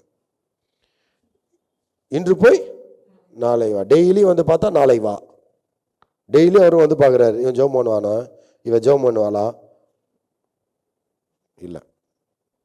சிலர் சொல்லுவாங்க, எனக்கு சில பிரச்சனைகள் இருக்கு குடும்பத்தில், அதெல்லாம் சரியாயிருச்சுன்னா நான் ஞானஸ்தானம் எடுத்துருவேன். பிரச்சனைக்கும் ஞானஸ்தானத்துக்கு என்ன தொடர்பு இருக்குது? பிரச்சனைக்கும் ஞானஸ்தானத்துக்கும் என்ன தொடர்பு இருக்குது? ஞானஸ்தானம் என்பது நான் இயேசுவை என் சொந்த இரட்சகராக அறிக்கை செய்கிறேன், சபைக்கு அறிக்கை செய்கிறேன், அவ்வளோதான். சரியா? இதுக்கு அதுக்கு என்ன தொடர்பு? பிரச்சனை எல்லாம் சரியானதுக்கு அப்புறம் நான் ஞானஸ்தானம் எடுத்துப்பேன். அவங்க கடைசி வரைக்கும் ஞானஸ்தானம் எடுக்க மாட்டாங்க. நீங்கள் பார்த்துக்கோங்க, அவங்க கடைசி வரைக்கும் ஞானஸ்தானம் எடுக்க மாட்டாங்க. முதல் காரியம், அவங்க ஞானஸ்தானம் எடுத்தாலும் சபைக்கு எந்த பிரயோஜனமும் இருக்காது. அவங்க சபைக்கு வர்றதே பெரிய விஷயமா இருக்கும். ஏன்னா முடிஞ்சா சாக்கு சொல்லுகிறவர்கள். சாக்கு சொல்லாத, உள்ளதை உள்ளதென்றும் இல்லதை இல்லதென்றும் சொல்ல கற்றுக்க. திரும்ப சொல்கிறேன் அன்பானவர்களே, நான் கிறிஸ்துவை பிரதிபலிக்கிற இந்த வாழ்க்கையில் நீங்கள் கிறிஸ்துவை பிரதிபலிக்க வேண்டும் என்று சொன்னால் உண்மையாக இருக்க கற்றுக்கொள்ள வேண்டும். செய்ய முடிஞ்சதை செய்ய முடியும்னு சொல்லணும். வாக்கு கொடுத்துட்டோன்னா அதை நிறைவேற்றி முடிக்கணும். சங்கீதம் 15 சங்கீதக்காரன் இப்படியாக சொல்லுகிறான், யார் கர்த்தருடைய பர்வதத்தில் ஏறுவான், யார் தேவனுடைய பரிசுத்த ஸ்தலத்தில் வாசம் பண்ணுவான். நீங்கள் அதை கொஞ்சம் தியானித்து பார்த்துட்டு கடைசி பகுதிக்கு வந்தீங்கன்னா அது சொல்லுது, ஆணையிட்டதில் நஷ்டம் ஏற்பட்டாலும் மீறாது இருக்கிறான். எவன் ஒருவன் ஆணையிட்டு கொடுக்கிறானோ அந்த ஆணையை அவன் நஷ்டம் வந்தாலும் மீறாது இருக்கிற ஒருவன் தான் கர்த்தருடைய நகரத்தில், பரிசுத்த பர்வதத்தில், எருசலேமின் வாழ்வை காண்பான், நித்திய வீட்டில் வாசம் பண்ணுவான். தேவையில்லாத வாக்கை கொடுக்காதிருங்கள். கற்றுக்கொள்ளுங்க. ஏன்னா ஒருத்தங்கள் நம்பிக்கையை ஏற்படுத்தி அந்த நம்பிக்கையை குலைப்பீர்கள், ஆனால் அவர்களை மனதளவிலே கொலை செய்கிறவர்களாக நீங்களும் நானும் இருப்போம். ஒருத்தங்கள் நம்பிக்கை கொடுத்துட்டு நான் செய்கிறேங்க, நான் உங்களை பார்த்துக்கிறேன் அப்படின்னு சொல்லி நம்பிக்கை கொடுத்துட்டு அவங்க அந்த நம்பிக்கையில் வாழும் பொழுது அந்த நம்பிக்கையை உருகுலைத்து போடுவது என்பது அவர்களை கொலை செய்வதற்கு ஏதுவானது. ஆண்டவர் சொல்கிறாரு, அந்த பாவத்தை பண்ணாது இரு, நீ பரலோக ராஜ்யத்தில் பிரவேசிக்க முடியாது. அடுத்த காரியம் 38 வாசிக்கலாமா? கண்ணுக்கு கண், கண்ணுக்கு கண், பல்லுக்கு பல், பல்லுக்கு பல் என்று உரைக்கப்பட்டதை கேள்விப்பட்டிருக்கிறீர்கள். நான் உங்களுக்கு சொல்லுகிறேன், தீமையோடு எதிர்த்து நிற்க வேண்டாம். தீமையோடு என்ன செய்யாதீங்கப்பா, எதிர்த்து நிற்காதீர்கள், கட்டி தழுவி கொள்ளுங்கள். அப்படிதானே? தீமைக்கு எதிர்த்து நிற்காதீர்கள் சொன்னது, பிசாசுக்கு எதிர்த்து நிற்காதீர்கள் ஆண்டவர் சொல்லல. பிசாசுக்கு எதிர்த்து நில்லுங்கள், அவன் அப்பொழுது உங்களை விட்டு ஓடி போவான். அப்ப நான் தீமையை தழுவி கொள்ள ஆண்டவர் எனக்கு உங்களுக்கு கட்டளையிட்டு கொடுக்கல. அப்ப அங்க என்ன சொல்றேன், நான் உங்களுக்கு சொல்லுகிறேன், தீமை உங்களுக்கு ஏற்படும் பொழுது அதற்கு என்ன செய்யாதிருங்கள், எதிர்த்து நிற்க வேண்டாம். என்னென்னலாம் சொல்றாரு வாசிங்கம்மா. ஒருவன் உன்னை வலது கன்னத்தில் அறைந்தால் அவனுக்கு மறு கன்னத்தையும் திருப்பி கொடு. பேசிக்கா என்ன சொல்றாரு, அடிச்ச உடனே தயவு செஞ்சு போயிடாத, இன்னொரு கன்னத்தில் அடிச்சுட்டு போகணும், வம்பா பூச்சி இழுத்து நிக்க வச்சு அடி வாங்க சொல்லல. ஏசப்பா சொல்லிட்டாரு, ஒரு கன்னத்தில் அடிச்சா மறு கன்னத்தை காட்டுன்னு சொல்லிட்டாரு. பாரு, நீ அடுத்த கணத்தில் அடிக்காம போனா ஏசப்பா கோச்சுப்பாரு, அப்படி சொல்லுங்க. அதுக்கு முந்தின வசனத்தை பாருங்க, கண்ணுக்கு கண் பல்லுக்கு பல் என்று உரைக்கப்பட்டது. நீங்கள் அப்போ ஒரு அடி அடிச்சா நீ திருப்பி அடி, அந்த நிலைக்கு போகாத. ஒருவன் உன்னை அறைந்தால் அவன் திரும்ப அறையணும்னு வெயிட் பண்ணிட்டு இருப்பான், நீ அறைய வேண்டாம், மறு கண்ணத்தை காண்பி, நீ அவனை வெட்கப்படுத்துகிறவனா இருப்பாய். நீ என்ன செய்வ, உங்களை வெட்கப்படுத்துவ. தீமைக்கு தீமை செய்யாதபடி தீமையை நன்மையினாலே வெல்லு. அடுத்த வசனம் வாசிங்க. உன்னோடு வழக்காடி உன் வஸ்திரத்தை எடுத்துக்கொள்ள வேண்டும் என்றிருக்கிறவனுக்கு உன் அங்கேயும் விட்டுவிடு. ரொம்ப சிம்பிளா சொல்ற, உன்னை ஏமாற்றி தான் வாழணும்னு நினைக்கிறான் ஒருத்தன் அப்படின்னு சொன்னா உன் வஸ்திரத்தை கொடுத்துருன்றாரு. பரவாயில்ல, எப்பா உனக்கு என்னப்பா பிரச்சனை, நீ வாழணும் அவ்வளவுதானே, நான் எடுத்துட்டு போ. இது குடும்பங்கள்ல பெரும்பான்மையா நடக்கிற காரியம். ஏன்னா நம்ம திருமணத்தை குறித்து பார்த்த பிறகு அடுத்தது இங்க கீழே வரும் இல்ல. உங்களை ஏமாற்ற நினைக்கிறாங்களா, நோ ப்ராப்ளம். உங்க மேல வழக்கு தொடுக்கு, உங்க சொத்தை அபகரிக்க முயற்சிக்கிறார்களா, கொடுத்துரு, அவனை அசிங்கப்படுத்துவ. நீ அவர்கள் மேல நீங்க ஒரு பெரிய பாரத்தை கொண்டு போய் வைக்கிறீங்க. உன்னோட வழக்காடி உன் வஸ்திரத்தை எடுத்துக்கொள்ள வேண்டும் என்று இருக்கிறவனுக்கு உன் அங்கியையும் விட்டுவிடு. வஸ்திரம் போட்டிருப்பாங்க, அதுக்கு மேலே ஒரு அங்கி போட்டிருப்பாங்கல்ல, கோட்டு மாதிரி இருக்கும்ல, அதுக்கு மேலே அதையும் கொடுத்துரு. இதுதானே நீ இதை தானே கேட்ட, இந்தா இரு ஒரு நிமிஷம் இரு, அடுத்ததையும் கொடுத்துட்றேன், எடுத்துட்டு போ. தீமைக்கு என்ன செய்யாத, தீமை செய்ய முயற்சிக்காது. நீ என்கிட்ட இருந்து பிடிங்கிட்டே இல்லை, உன்னை நடுத்தரில் நிற்க வைக்காம தூங்க மாட்டேன்டா நான். உன்னோடு ஒருத்தன் வழக்காடுவான், உன்னை அழிப்பதற்காக ஒருத்தன் முயற்சிப்பான் என்று சொன்னால் நீ அவன் கூட தர்க்கம் பண்ணிட்டு இருக்காத, விட்டுடு, கம்முன்னு விட்டுடு, நான் பார்த்துக்கொள்கிறேன். அவனை இல்லை, உன்னை. I will take care of you, don't worry. உன் தேவைகளை சந்திப்பதற்கு நான் யெகோவாயராக இருக்கிறேன். தேவனை நீ சார்ந்து கொள்வாயானால் உன் வாழ்க்கையை கர்த்தர் பராமரிக்கிறவராக இருக்கிறார். உன் நம்பிக்கையை உன் வஸ்திரத்தின் மேல வைக்காத, உன் சொத்தின் மேல வைக்காத, உன் வேலையின் மேல வைக்காத, உன் உடைமைகள் மேல வைக்காத. உன் நம்பிக்கையை, உன் விசுவாசத்தை தேவன் மேல வை, தேவன் பார்த்துக்கொள்வார். போட்டிக்கு போட்டியா எதுவும் செய்யாத, உன் நிம்மதியை இழந்து போவேன். ஓகே, அடுத்தது வாசிக்குமா. ஒருவன் உன்னை 1 மைல் தூரம் வர பலவந்தம் பண்ணினால் அவனோடு 2 மைல் தூரம் போ. ஒருவன் உன்னை 1 மைல் தூரம், அன்றைக்கு ஒரு சட்டம் இருந்தது. அதாவது ரோம குடிமக்கள், அவர்கள் ரோம அரசாங்கத்துக்கு கீழே இருக்கக்கூடிய மற்றவர்களை, ரோமர்கள் அல்லாதவர்களை 1 மைல் தூரம் வரைக்கும் அவர்களுடைய சுமையை தூக்கிட்டு வர சொல்லலாம். இப்போ கடைக்கு போகிறாங்கன்னு வச்சுக்கோங்க, மார்க்கெட் போகிறாங்க, ரோமர் சிட்டிசன், ஓகே, ரோம குடிமகன் ஒருத்தன் கடைக்கு போய் ஒரு மூட்டை வாங்கிட்டான்னு வச்சுக்கோங்களேன். அந்த மூட்டையை ரோமர் குடிமகன் இல்லாத வேற ஒருவன் இருப்பானா, அவன் தலை மேலேயோ தோல் மேலேயோ வச்சு இதை 1 மைல் தூக்கிட்டு வான்னு கட்டாயப்படுத்த முடியும். 1 மைல் வரைக்கும் தான் போகணும். அதுக்கு மேலே அவனை தூக்கிட்டு போக சொல்ல முடியாது. எப்படி இருக்குது பார்த்தீங்களா சட்டம்? செம்மையா இருக்குல்ல? இயேசு சொல்றாரு, தம்பி ஒருத்தன் 1 மைல் உன்னை சொன்னான்னா நீ என்ன செய்ய? 2 மைல். இப்போ நம்ம ஆளுங்க என்ன பண்ணுவானு தெரியுமா? இந்த மாதிரிலாம் பண்ணால் கீழே போட்டு எடுப்பானுங்க. அதை யோசிச்சு பாரு. ஒரு மூட்டை தக்காளியை வாங்கி இல்லை தோலில் கொடுத்து தூக்கின்னு வா அப்படின்னா 10 இடத்துல டம்முன்னு கீழே போட்டு விழுந்துடுற மாதிரி நடிச்சு கீழே போட்டு எடுத்த தக்காளி என்ன ஆகும்? முட்டையாக இருந்தால் தூக்கின்னு தான் வரணும். நான் தூக்கின்னு வருவேன் 1 மைல்.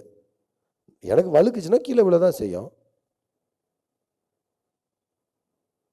போட்டி அவங்க மேலே இவங்களுக்கு வெறுப்பு ஏற்படும். அவர்கள் மேலே இவங்களுக்கு என்ன ஏற்படும்?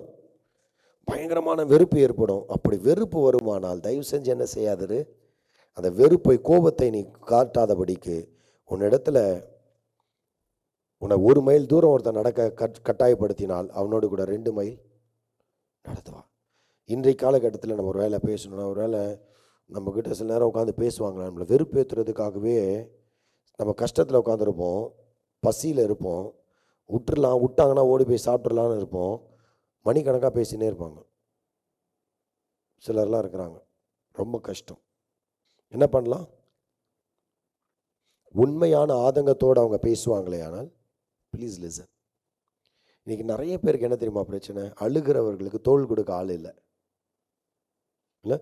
சொல்லாத வருத்தங்களும் வலியும் நிறைய உள்ளுக்குள்ளே இருக்கும். உங்களுக்கு இருக்கா இல்லையான்னு தெரியல. வயதில் கொஞ்சம் பெரியவங்கள்ட்ட கேட்டு பாருங்க. வெளியே எனக்கு என் வேதனையை கொட்டு அழுகிறதுக்கு, என் கஷ்டத்தை சொல்றதுக்கு எனக்கு யாரும் இல்லைன்னு தவிக்கிறவங்க எத்தனை பேர் இருக்கிறாங்கன்னு. ஆண்டவர் சொல்லுகிறார், வருத்தப்பட்டு பாரம் சுமக்கிறவர்களே நீங்கள் என்கிட்ட வாங்க, நான் உங்களுக்கு இளைப்பாறுதலை கொடுப்பேன். என்கிட்ட வாங்கப்பா.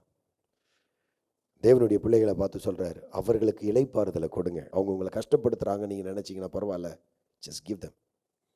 அவங்களை கொண்டு போங்க. 3வது 42 வாசிங்கம்மா. உன்னிடத்தில் கேட்கிறவனுக்கு கொடு, உன்னிடத்தில் கேட்கிறவனுக்கு என்ன செய்ய? உன்னிடத்தில் கடன் வாங்க விரும்புகிறவனுக்கு முகம் கோணாதே. முகம் கோணாதே. உன்னிடத்தில் கேட்கிறவனுக்கு கூட. உண்மையா கேட்குறாங்களா? கஷ்டப்பட்டு கேட்குறாங்களா? இப்போ நான் ஒரு கேள்வி கேட்கிறேன். நம்ம இப்போ நிறைய இது ஒரு தொழிலாக செய்துட்டு இருக்கிறாங்க இல்லை? இதை பிச்சை எடுக்கிறத தொழிலாக செய்துட்டு இருக்கிறாங்க. அதிக வருமானம் கிடைக்கக்கூடிய ஒரு நல்ல தொழில் அது. என்னங்க, நல்ல வருமானங்க, நல்ல வருமானம். 1000 காரில் 10 ரூபா வாங்கினா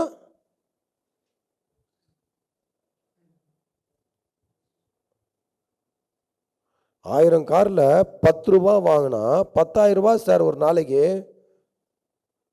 என்ன நம்ம அப்படியே டிப்டாப்பாக ட்ரெஸ் பண்ணிவிட்டு ஸ்கூட்டரில் வந்து பந்தாவா அப்படியே உட்காந்து அப்படியே காலர்லாம் போட்டுன்னு, எவ்வளோப்பா சம்பளம்? மாதம் 12,000 ரூபாய். அடுப்பில் வெந்து வியாபாரம் பண்ணிட்டு கஷ்டப்பட்டு சமைச்சா 20,000 ரூபாய், 10,000 ரூபாய், 20,000 ரூபாய். அவங்க சாதாரணமாக 30,000 40,000 ஒரு மாதத்துக்கு. சாதாரணமாக ஈஸியாக. என்ன உனக்கு ஒரே ஒரு தகுதி இருக்கணும்? மாதத்துக்கு ஒருக்கா குளிக்கணும். டெய்லி குளிக்கக்கூடாது. சரியா? அப்படி பண்ண தெரியணும். எல்லாரையும் சொல்ல, but it becomes organized criminal sector now. It became organized sector. இல்லை, பிச்சை தொழில்ன்றது பிச்சை தொழிலாக மாறிடுச்சு. இப்போ பிச்சை எடுக்கிறவர்கள் இல்லை, இல்லை பிச்சை தொழில். நீங்கள் என்ன செய்து கொண்டிருக்கிறீங்க? நாங்கள் பிச்சை தொழில் செய்து கொண்டிருக்கிறோம். எனக்கு ஒரு 4 கோடி ரூபாய் கடன் வேணும், பேங்க்ல குத்துருவான். ஏன்னா அவனுக்கு 10 கோடிக்கு சொத்து இருக்குது. நிறைய பிரச்சனை. நான் அடிக்கடி யோசிப்பேன், பிச்சை எடுக்க வராங்க, உங்களுக்கு கொடுக்கலாமா வேணாமா அப்படின்னு யோசிப்பேன். என் ஒய்ஃபுக்கு திட்டுவாங்க சில நேரம். நான் கொடுத்துருவேன், நான் கொடுத்துருவேன். பொதுவாக வேண்டாம், நான் அவாய்ட் பண்ண மாட்டேன். ஏன்னா அவன் தப்பு பண்ணால் அவன் கடவுள்கிட்ட கடன் கொடுத்துக்கிட்டோம். என்னை ஏமாற்ற நினைக்கிறவர்கள் தேவனிடத்தில் கணக்கு கொடுக்கட்டும். இவன் 10,000 பேர்கிட்ட வாங்கி பல கோடிக்கு அதிபதி ஆகிடுவான், அது ஏன் பிரச்சனை இல்லை. நான் கொடுக்கறது 10,000 ரூபா, அதனால நான் பரம ஏழையாக ஆகிட போகிறதில்ல. நான் கொடுக்குற 10 ரூபாவில் நான் அவர் கூடவே பக்கத்தில் இன்னொரு கம்பெனி ஆரம்பிக்க போகிறதில்ல, பிச்சை எடுக்கிற கம்பெனி. கண்டிப்பாக இல்லைல்ல. What is the point? Give it, give it. நன்மை செய்ய திராணி இருக்கும்போது என்ன செய்யலாம்? கொடுத்து விடலாம். உன்னிடத்தில் கேட்கிறவனுக்கு கொடு, உன்னிடத்துல கடன் வாங்க விரும்புகிறவனுக்கு என்ன செய்யாத? முகம் முகம் கோணாதுன்னா என்ன அர்த்தம்? முகம் சிலருக்குலாம் தெரியும், இவன் வரும்போதே கடன் கேட்க தான் வரான் அப்படின்னு. இவன் வரும்போதே சிலர்லாம் அண்ணா எப்படின்னா இருக்கிறீங்க அப்படின்னாலே என்ன வேணும்னு சொல்லுவாங்க, ஸ்ட்ரைட்டாக கேட்டுருவாங்க. என்ன காசெல்லாம் இல்லை, சாரிப்பா.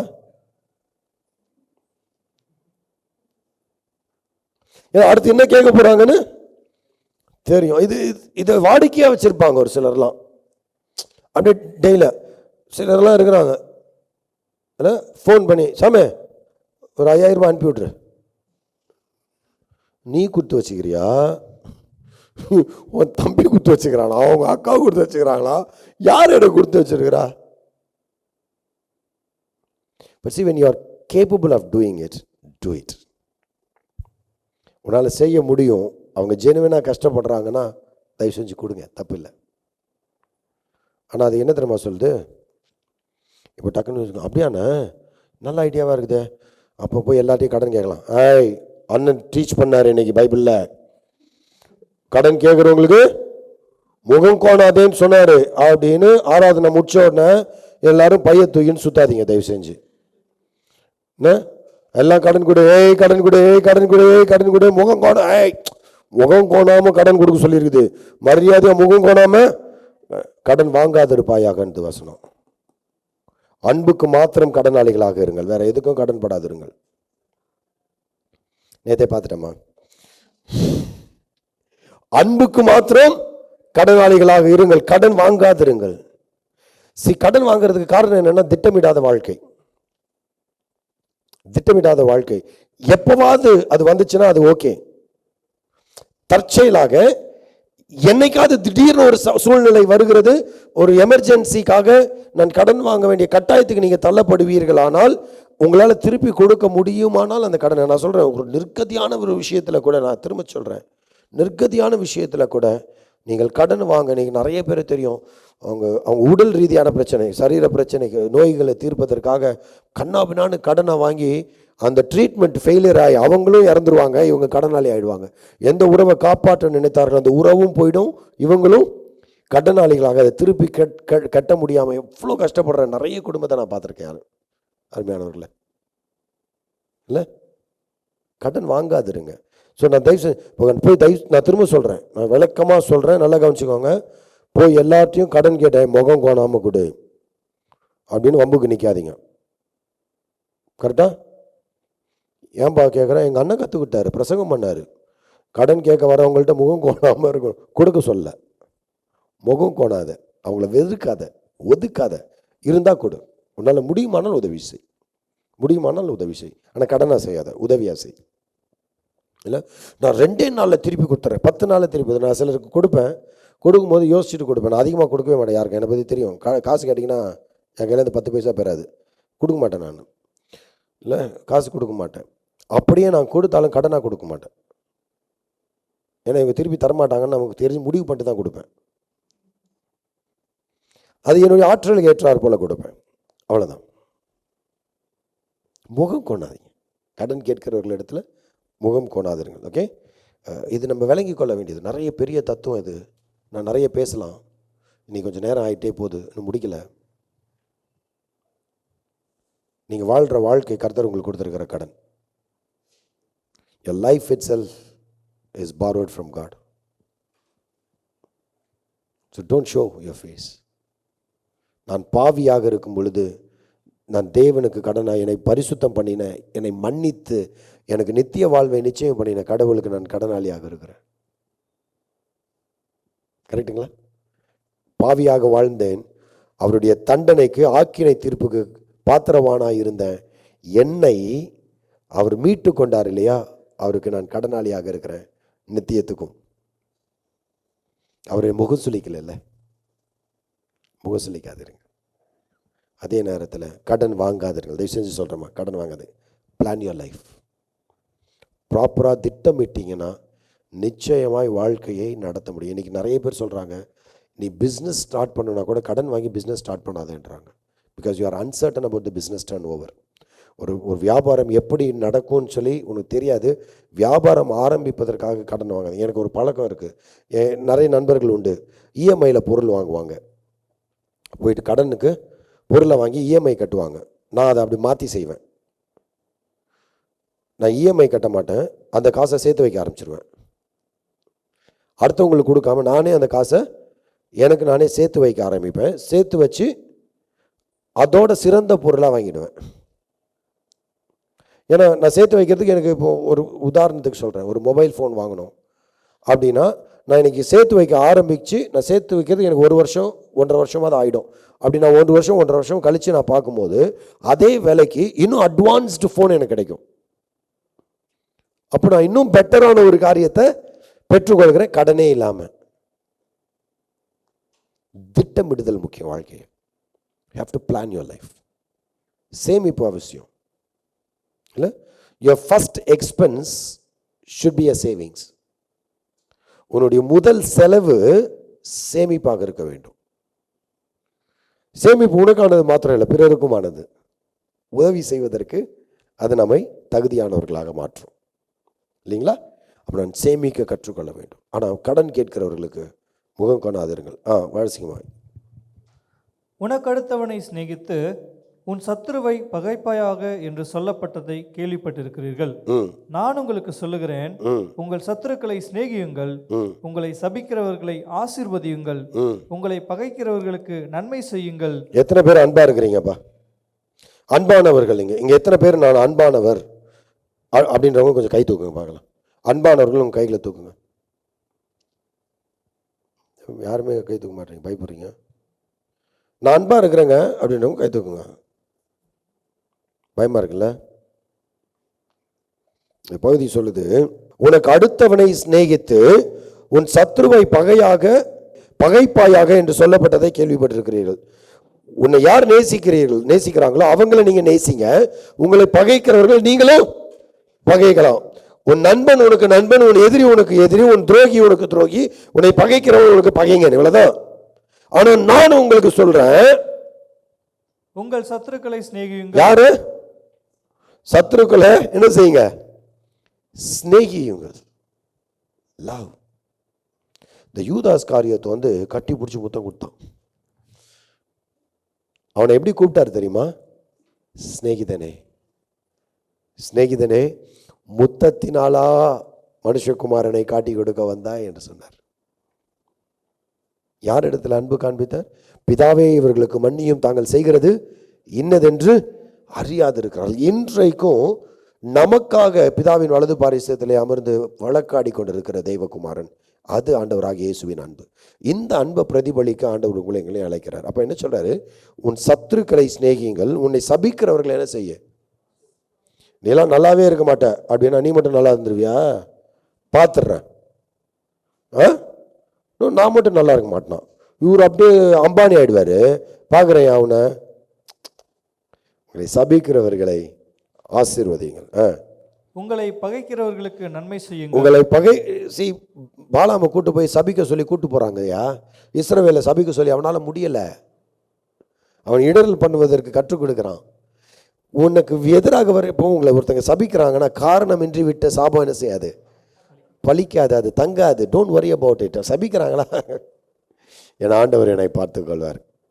இல்லை, இஸ்ரவேலுக்கு விரோதமான புறங்கூறுதல் இல்லை, வன்கண் இல்லை, தூஷணம் இல்லை, மந்திரம் இல்லை, மாயம் இல்லை, ஒன்றுமே இல்லை. நீ எதை பற்றியும் பயப்படாதீங்க. But just listen to God. ஆண்டவர் சொல்லுகிறார், உங்களை சபிக்கிறவர்களை ஆசீர்வதிங்கள். I will bless you, you bless them. நீ ஆசீர்வதி, நான் உன்னை ஆசீர்வதிப்பேன். சரியா? உங்களை பகைக்கிறவர்களுக்கு நன்மை செய்யுங்கள். உங்களை நிந்திக்கிறவர்களுக்காகவும் உங்களை துன்பப்படுத்துகிறவர்களுக்காகவும் என்ன ஜெபம் பண்ணோம்? உங்களை துன்பப்படுத்துகிறவர்களுக்கும் நிந்திக்கிறவர்களுக்காக என்ன ஜெபம் பண்ணோம்? நல்ல பாடம் கற்றுக் கொடுங்க ஆண்டவரே அவனுக்கு. என்னை அவமானப்படுத்திட்டான் ஆண்டவரே, அவனை ஏதாவது ஆயிரணும் ஆண்டவரே, அப்படி ஜெபம் பண்ண சொல்ல, அவர்களை ஆசீர்வதித்து ஜெபம் பண்ணுங்க. அவர்களை ஆசீர்வதித்து ஜெபியுங்கள். ஓகே, ஏன் சொல்றாருன்னா, பேதுரு அழகா சொல்றாரு, உங்களை துன்மார்க்கர் என்று தீர்க்கிற காரியத்தில் உங்கள் நீதியை நற்கிரியைகளை கண்டு சந்திப்பின் நாளிலே பிதாவை மகிமைப்படுத்தும்படிக்கு உங்களை யார் குற்றப்படுத்துகிறார்களோ அவர்கள் நடுவிலே நீங்கள் நற்கிரியை உள்ளவர்களாக, நற்சாட்சி உள்ளவர்களாக நடந்து கொள்ளுங்கள். Don't be like them. இந்த மாதிரி தவறு நமக்கு விரோதமாய் செயல்படுகிறவர்களுக்கு விரோதமாய் நாம செயல்பட்டால் எந்த விதத்திலும் நாம மற்றவர்களை விட சிறப்பானவர்களாக இல்லை. இதை புரிந்து கொள்ளணும். நான் கிறிஸ்துவின் பிள்ளையாக நீ வாழ வேண்டும் என்றால் கிறிஸ்துவின் மாதிரியை பின்பற்ற வேண்டும். அப்போ கிறிஸ்துவின் மாதிரி இந்த உலக மாதிரிக்கு வேறுபட்டதாக இருக்கு. பிரமாணம் சொல்லுது, கண்ணுக்கு கண்ணு ஒன்றுனா பிடுங்கி போட முடியாது. எல்லாத்துக்கும் மேல இந்த பிரச்சனைகள் அனைத்துக்கும் காரணமாக இருப்பது கேடான இருதயம். இந்த இருதயத்தை தோண்டி எழுத முடியுமா? முடியாது. ஆகையினால உன் இருதயத்தை பரிசுத்தம் பண்ணுகிற தேவனுக்கு உன் இடத்துல உன் வாழ்க்கையை ஒப்புக்கொடு. கிறிஸ்துவை உன் மாதிரியாக கொள்ளு. இப்படி செய்வதனால் 45 வசனம், இப்படி செய்வதனால் நீங்கள் பரலோகத்தில் இருக்கிற உங்கள் பிதாவுக்கு புத்திரராயிருப்பீர்கள். சமாதானம் பண்ணுகிறவர்கள் பாக்கியவான்கள், அவர்கள் தேவனுடைய புத்திரராக இருக்கிறார்கள். அவர் தீயோர் மேலும் நல்லோர் மேலும் தமது சூரியனை உதிக்க பண்ணுகிறார். He didn't stop the sun from shining on those who reject him. அவரை மறுதளிக்கிற, அவரை வெறுக்கிற, அவருக்கு எதிராக பேசுகிறவர்களுக்கு மேலே சூரியன் உதிக்கவே கூடாதுன்னு அவர் சொல்லலை. அவர்களுக்கும் நன்மை செய்கிற தேவனாக இருக்கிறார். This is God's goodness for everybody, but they will not. You continue. கர்த்தர் எல்லார் மேலும், நல்லோர் மேலும், அது நேரம் இல்லை அதனால வேகமாக போகிறேன், எல்லார் மேலும், அநீதி செய்கிறவன் மேலும் நீதி செய்கிறவன் மேலும் அவர் நன்மை செய்கிறார். இது பொதுவான நன்மை. நல்லா விளங்கிக் கொள்ளுங்க, பொதுவான நன்மை. ஏன்னா தேவனிடத்தில் அநீதி இல்லை, அவர் நன்மை செய்கிற தேவன். ஆகையினாலே அவர் எல்லோருக்கும் நன்மை செய்கிறார். ஆனால் அவர்களுக்கு நித்திய ஜீவன் கிடையாது. தேவனை மறுதளிக்கிறவர்களுக்கு, கிறிஸ்துவை மறுதளிக்கிறவர்களுக்கு நித்திய வாழ்க்கை, they may enjoy God's favor in this world but not in eternity. நித்தியத்திலே தேவனுடைய தயை அவர்களுக்கு கிடையாது. அவர்கள் ஆக்கினை தீர்ப்புக்கு பாத்திரவான்களாய் மாறுவார்கள். இந்த உலகத்திலே வாரும் பொழுது தேவனுடைய நன்மையை அவர்களும் அனுபவது, பொது நன்மையை அவர்களும் அனுபவிப்பார்கள். இது தேவனுடைய தன்மை. உங்களை சிநேகிக்கிறவர்களையே நீங்கள் சிநேகிப்பீர்களானால் உங்களுக்கு என்ன பலன்? ஆயக்காரரும் அப்படியே செய்கிறார்கள் அல்லவா? மற்றவங்கள மாதிரி நீங்கள் இருக்காதீங்க, நீங்கள் விசேஷமானவர்கள். ஏன்? உங்கள் சகோதரரை மாத்திரம் வாழ்த்துவீர்களானால் விசேஷித்து செய்கிறது என்ன? ஆயக்காரரும் அப்படி செய்கிறார்கள் அல்லவா? You are special. God is saying, hey, you are special. பக்கத்தில் இருக்கவங்களை பார்த்து சொல்லுங்க, you are special. Behave like a special person. நீ விசேஷமானவன், விசேஷமானவள், விசேஷமானவளாக நடந்து கொள்ளுங்கள். என்ன விசேஷம்? What is special about you and me? கடைசி வசனம் வாசி முடிக்கலாம். ஆகையால் பரலோகத்தில் இருக்கிற உங்கள் பிதா பூரண சர்க்குணராய் இருக்கிறது போல நீங்களும் பூரண சர்க்குணராய் இருக்க கடவீர்கள். ஐயா, உங்க அப்பா எப்படி பூரண சர்க்குணரா இருக்கிறாரோ, உங்க பரலோகத்தின் தேவன், உன்னை படைத்த தேவன் எப்படி பூரணராக இருக்கிறாரோ அப்படி பூரணராக நீ இந்த உலகத்தில் வாழ்ந்து கொண்டிருப்பாயாக. ரைட்? உங்க அப்பா ஸ்பெஷல். நீ அப்பாவோட பிள்ளை, பரம தகப்பனுடைய பிள்ளை, தேவனுடைய பிள்ளையாகும்படி அதிகாரத்தை தேவன் தந்திருக்கிறார். அந்த அதிகாரத்தை உடைய தேவ பிள்ளைகளாக நீங்களும் நானும் அவரை போல வாழ கர்த்தர் அழைக்கிறார். பரிசேயருடைய நீதியிலும் சிறந்த நீதி கர்த்தராகிய இயேசு கிறிஸ்துவின் நீதி. அந்த நீதியை நீங்களும் நானும் தரித்து கொண்டு வாழ கர்த்தர் உங்களை அழைக்கிறார். இந்த வசனத்தை மாத்திரம் வாசித்து நம்ம நிறைவு செய்யலாம். 2 கொரிந்தியர் 5ஆம் அதிகாரம் 20-21 வசனம் வேகமாக வாசிக்கலாம். 2 கொரிந்தியர் 5:20-21. ஆனபடியினாலே தேவனானவர் எங்களை கொண்டு புத்தி சொல்லுகிறது போல நாங்கள் கிறிஸ்துவுக்காக ஸ்தானாதிபதிகளாய் இருந்து தேவனோட ஒப்புரவாகுங்கள் என்று முதல் காரியம் ஆண்டவர் சொல்லுகிறார். இன்றைக்கு நம்ம பார்த்த ஏதாகிலும் ஒரு காரியத்தில் நீங்கள் விலகி இருப்பதாக உணர்வீர்களானால், நீங்கள் தேவனுடைய நீதியில குறைவுபட்டிருக்கிறதாக உணர்வீர்களானால் ஆண்டவர் சொல்றார், இன்றைக்கு தேவனோட ஒப்புரவாகுங்கள், மனம் திரும்பி தேவனிடத்துல ஒப்புக்கொடு. ஏன்னா நீ இல்லைன்னா பரலோக ராஜ்யத்தில் பிரவேசிக்க முடியாது. பரிசேயரின் நீதியிலும் உன்னுடைய நீதி விசேஷமாக மேலானதாக இல்லாத பட்சத்தில், அதிகமாக இல்லாத பட்சத்தில் நீங்கள் பரலோக ராஜ்யத்தில் பிரவேசிக்க முடியாது. இந்த 3 வாரங்களாக நாம் கற்றுக்கொண்ட இந்த சத்தியங்களை நாம் சரியாக ஆழமாக தியானித்து அதன்படி நம்முடைய வாழ்க்கையை மாற்றவில்லை என்று சொன்னால் நான் தேவனிடத்தில் ஒப்புரவாகாமல் இருப்போம். நீங்கள் தேவனிடத்தில் ஒப்புரவாக கர்த்தர் உங்களை அழைக்கிறார். தேவனிடத்தில் உங்களை ஒப்பு கொடுங்க. ஆண்டவரிடத்தில் இன்றைக்கு சரணடைந்த, ஆண்டவரே என்னை மன்னிங்க, என்னை உடைய பிள்ளையாய் மாற்றுங்க என்று சொல்லி தேவனோடு ஒப்புரவாகுங்கள் என்று கிறிஸ்துவின் நிமித்தம் உங்களை வேண்டிக் கொள்கிறோம். நாம் அவருக்குள் தேவனுடைய நீதியாகும்படிக்கு பாவம் அறியாத அவர் நமக்காக பாவமாக்கினார். பாவம் அறியாத அவர் நமக்காக பாவமானதினாலே பரிசுத்தராகி அவர் நீதிமானாகி அவருடைய நீதியை நீங்களும் நானும் தரித்திருக்கிறோம். தேவனுடைய பிள்ளைகளாக, தேவனுடைய நீதியை பிரதிபலிக்கிறவர்களாக, பிரமாணத்தின் நீதியை அல்ல, உலகத்தின் நியதியை அல்ல, இந்த உலகத்தின் மார்க்கத்தை அல்ல, வழியை அல்ல, தேவனுடைய நீதியை பிரதிபலிக்கிற தேவனுடைய விசேஷமான பிள்ளைகளாய் கர்த்தர் உங்களையும் என்னை அழைத்திருக்கிறார். தேவனுடைய பிள்ளைகள் தலைகளை தாழ்த்தி ஜெபிக்கலாம். அன்பின் இயேசுவே, உம்முடைய பிள்ளைகளாக எங்களை அழைத்திருக்கிறீர். உம்முடைய சத்தியத்திற்குள்ளே நடத்தும். பரிசேயர் வேத பாரகர்கள் என்பவருடைய நீதியிலும் உங்கள் நீதி அதிகமாயிராவிட்டால் நீங்கள் பரலோக ராஜ்யத்தில் பிரவேசிப்பதில்லை என்று சொன்னீர். அந்த நீதியை குறித்து நிறைய காரியங்களை வாசித்தோம், தியானித்தோம். ராஜா, கோபத்தை குறித்து தியானித்தோம், இச்சையை குறித்து தியானித்தோம், திருமண உறவை கனம் பண்ணுகிறதை குறித்து தியானித்தோம், உறவுகளில் ஏற்படுகிற பிரச்சனைகளை கையாள்வதை குறித்து கற்றுக்கொண்டோம், எதிரிகளை எப்படி நடத்த வேண்டும் என்று சொல்லி கற்றுக்கொண்டோம். எங்களுக்கு கஷ்டம், எங்களால் முடியாது. ஆகையினாலே பாவமான எங்களுக்காக நீர் உம்முடைய நீதி எங்களுக்கு கொடுக்கும்படியாக பாவமாய் மாறினீர். நீர் பாவமாக்கப்பட்டீர். எங்கள் பாவங்களை சுமந்து கல்வாரி சிலுவையில் நீர் மரித்து ஜீவனை எங்களுக்கு தந்ததினாலே தேவனுடைய பிள்ளைகளாக, நீதியின் புத்திரர்களாக வாழ கர்த்தர் உதவி செய்திருக்கிறீர். இதை காத்துக்கொள்ள அனுகிரகம் செய்வீராக. இயேசுவின் நாமத்தில் பிதாவே. God bless you.